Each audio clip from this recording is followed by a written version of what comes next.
주띵커와 함께하는 오늘의 인문학 산책.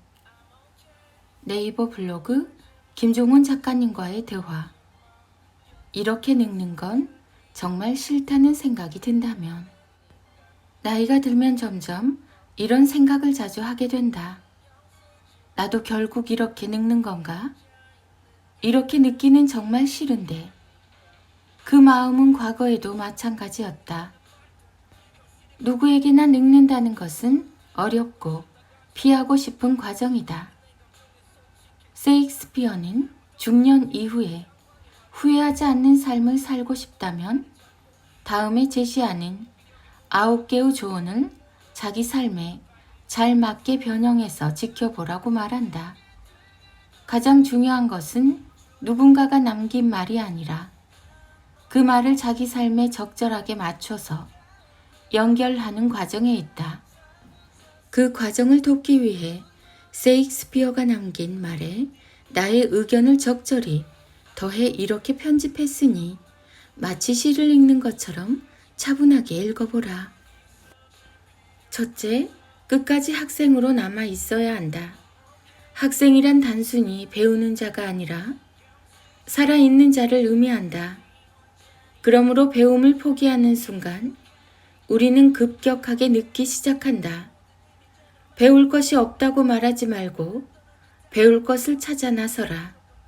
무엇을 보든 그 이유를 찾으려고 노력해보자.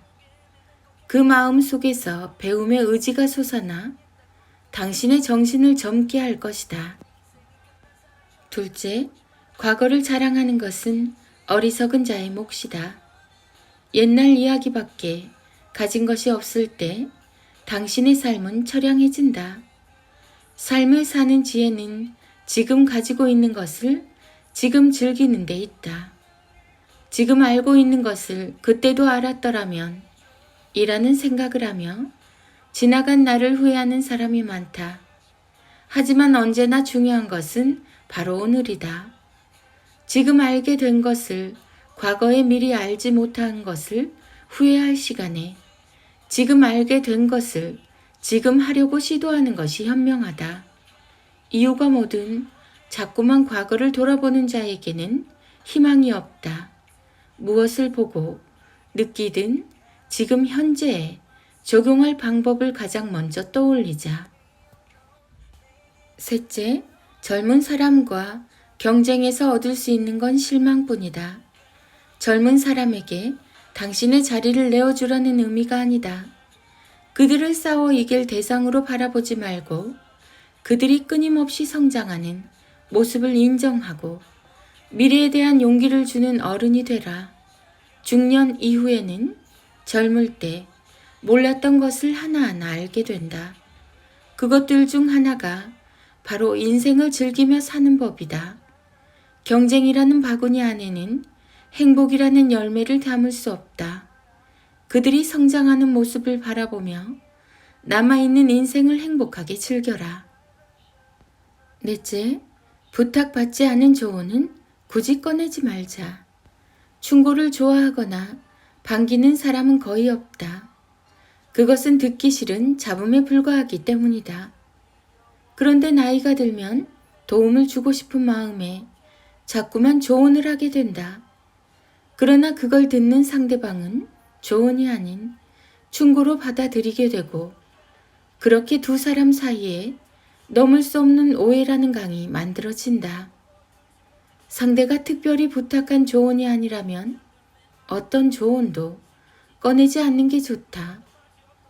아무리 훌륭한 조언을 해도 한낱 늙은이의 기우와 잔소리로 들릴 뿐이니까. 다섯째, 삶을 철학으로 대치하지 마라. 로미오는 사랑을 이룰 수 없는 현실에 아파하며 이렇게 말했다. 철학이 줄리엣을 만들어낼 수도 있다면 모르겠지만 그렇게 할 수 없다면 대체 철학이 무슨 소용인가? 철학이라는 고귀한 학문과 가르침도 정작 현실에서 통하지 않는다면 아무런 가치가 없다는 말이다. 중요한 것은 경험이다. 때로는 경험을 귀찮게 생각하는 자들이 철학이나 방법 등을 배우고 외우려고 하기 때문이다. 하지만 모든 진실한 철학은 대상을 철저하게 경험한 후에 마치 겨울을 이겨낸 나무가 열매를 맺듯 탄생하는 것임을 잊지 말자. 말로만 철학을 내세우지 말고 다리로 경험한 것을 보여주자. 6째, 사라지지 않는 아름다움을 발견하고 즐겨라.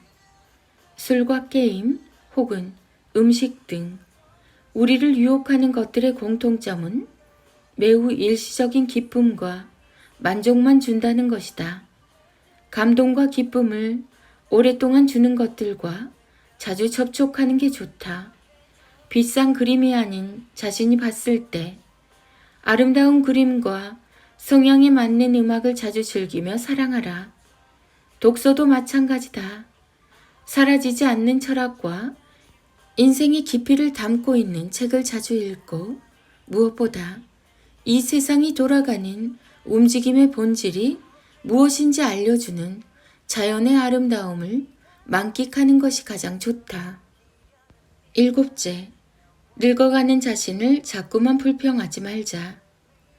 당신을 아무리 사랑하고 소중하게 생각하는 사람들도 당신이 늙어가는 자신의 이야기를 푸념처럼 반복해서 말한다면 결국 몇 번 들어주다 당신을 피하기 시작할 것이다.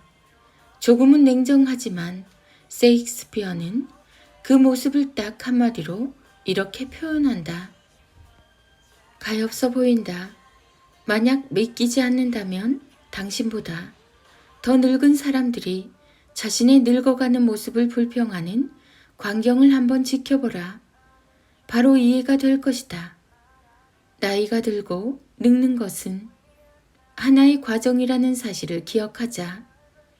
순간을 사랑하려는 마음을 가질 수 있다면 그 변화를 기쁘게 즐길 수 있다. 8째, 젊은 사람들에게 당신의 모든 것을 다 넘겨주지 마라. 물론 사람을 믿고 그의 성장을 기도하는 것은 아름다운 일이다. 그러나 그렇다고 자신이 가진 것을 모두 다 공개하며 전수하거나 주는 것은 지혜로운 선택은 아니다. 두 딸에게 배신당한 리오 왕처럼 춥고 배고픈 노년을 보내며 두 딸에게 죽임을 당하게 될 수도 있다.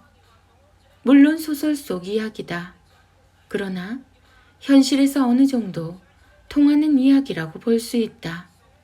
돈과 실력, 명예와 지위 등 그게 무엇이든 젊은 사람들이 받고 충분히 소화할 수 있도록 하나하나 천천히 전해주자. 9째, 죽음에 대해 자주 말하지 말라. 그러나 늘 기억하라. 세상에서 가장 확실한 사실은 누군가 태어났다면 결국 죽는다는 사실이다. 죽음보다 확실한 것은 없다. 인류의 역사상 어떤 예외도 없었다. 죽음에 대해서 자주 말하지 말라. 확실히 오는 것을 일부러 맞으러 갈 필요는 없다. 그러나 동시에 언제든 죽을 수 있다는 사실을 기억하라. 그래야 삶이 더욱 농밀하게 깊어질 테니까. 죽음을 가슴에 품고 살아라. 그것보다 고귀한 삶은 없다. 그는 일상이라는 귀한 가치를 알고 있는 사람이니까. 나도 결국 이렇게 늙는 건가? 이렇게 늙기는 정말 싫은데. 이런 생각이 든다는 것은 후회를 남기고 싶지 않다는 의지의 증거다. 가슴 안에 조금이라도 더 잘 살고 싶고 가치 있는 하루를 보내고 싶다는 뜨거운 열망을 가지고 있다는 것이다. 무엇보다 그 마음이 가장 중요하다. 열망을 가진 사람에게 그 열망을 어떻게 써야 하는지 알려줄 수는 있지만 어떤 방법과 자극으로도 열망 그 자체를 가지게 할 수는 없기 때문이다. 그러므로 당신이 지금 자기 삶에 간절하다면 당신에게는 여전히 더 멋지게 살 수 있는 가능성이 남아있는 것이다. 그대의 삶은 누구보다 아름답다. 그대 자신이 그걸 원하고 있으니까. 엄마들 모임에서 반드시 걸러야 할 15가지 유형의 사람. 띵컬 김종훈 작가. 아이들이 입학하게 되면 각종 정보를 얻거나 친목을 다지기 위한 목적으로 엄마들 모임을 시작하게 됩니다. 그러나 시작부터 뭔지 모를 엄청난 기운을 느끼게 되죠. 맞아요. 세상 그 어떤 모임에서도 찾아볼 수 없는 팽팽한 기싸움이 벌어지기 때문입니다. 그건 나쁜 것도 반대로 좋은 것도 아닙니다.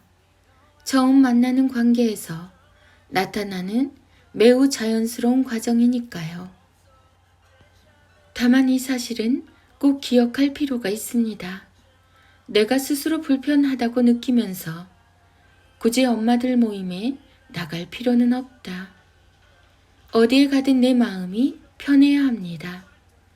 그래야 그 안에서 좋은 기운을 받아들여 가정의 행복을 더할 수 있죠. 만약 엄마들 모임에서 이런 사람을 만나게 된다면 그 사람은 거르는 게 좋습니다.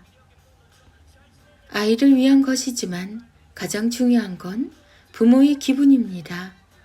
부모 마음이 편해야 아이 기분도 좋은 거니까요. 편안한 마음으로 읽고 생각해 주세요. 1. 다른 집의 힘든 이야기를 마음대로 하는 사람. 2. 슬픔을 나눴는데 약점으로 활용하는 사람. 3. 괜히 첫 느낌부터 안 좋은 사람. 4. 급하게 친해지려고 다가오는 사람. 5. 자리에 없는 집의 아이를 평가하는 사람. 6. 자꾸 억지로 편을 가르는 사람. 7. 주변의 분쟁과 싸움이 끊이지 않는 사람. 8. 아이 성적이 낮다고 무시하는 사람. 9. 사사건건 나타나서 참견하는 사람. 10. 사람 구분해서 정보 공유하는 사람. 11. 생각만 해도 저절로 피곤해지는 사람. 12. 정보만 얻고 의무와 책임은 모른 척하는 사람. 13. 강요 아닌 강요를 자꾸 요구하는 사람. 14. 서열을 정하고 주눅들게 만드는 사람. 15.